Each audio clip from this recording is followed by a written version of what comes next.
দুর্নীতির অভিযোগে তদন্তনাধীন বাংলাদেশের ক্ষমতাচ্যুত প্রধানমন্ত্রী শেখ হাসিনার সঙ্গে আর্থিক সম্পৃক্ততার অভিযোগ ওঠায় পদত্যাগ করেছেন যুক্তরাজ্যের আর্থিক পরিষেবা মন্ত্রী টিউলিপ সিদ্দিক। এ বিষয়ে সোশ্যাল মিডিয়া এক্সে নিজের প্রতিক্রিয়া দিলেন মার্কিন ধনকুবের ইলন মাস্ক। তার মতে, শিশু কল্যাণের দায়িত্বে থাকা লেবার মন্ত্রী দুর্নীতিবাজদের রক্ষা করছেন।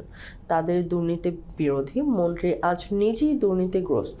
যদিও সিদ্দিক সব অভিযোগ অস্বীকার করেছেন, জানিয়েছেন সরকারকে বিভ্রান্তি থেকে দূরে রাখতে পদত্যাগ করেছেন তিনি।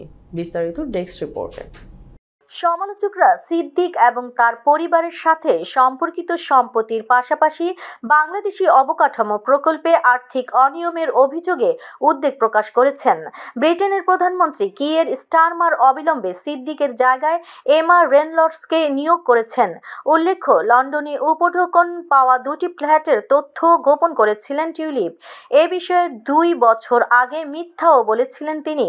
সে সময় তিনি বলেছিলেন ফ্ল্যাটগুলো তাকে তার বাবা-মা দিয়েছেন। তবে সম্প্রতি আসল গোমর ফাঁস করে দিয়েছে লন্ডনের একাধিক পত্রিকা।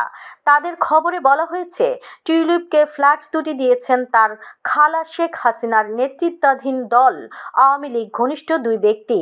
তাদের মধ্যে একজন আবাসন ব্যবসায়ী আব্দুল মোতালিফ এবং অন্যজন মঈন গনি। এ খবর প্রকাশিত হওয়ার পর থেকে পদত্যাগের চাপে পড়েন হাসিনার ভাগ্নি। অবশেষে নানা জল্পনা কল্পনার পর গত মঙ্গলবার মন্ত্রিত্ব ছাড়তে বাধ্য হয়েছেন লেবার পার্টির এমপি টিউলিপ।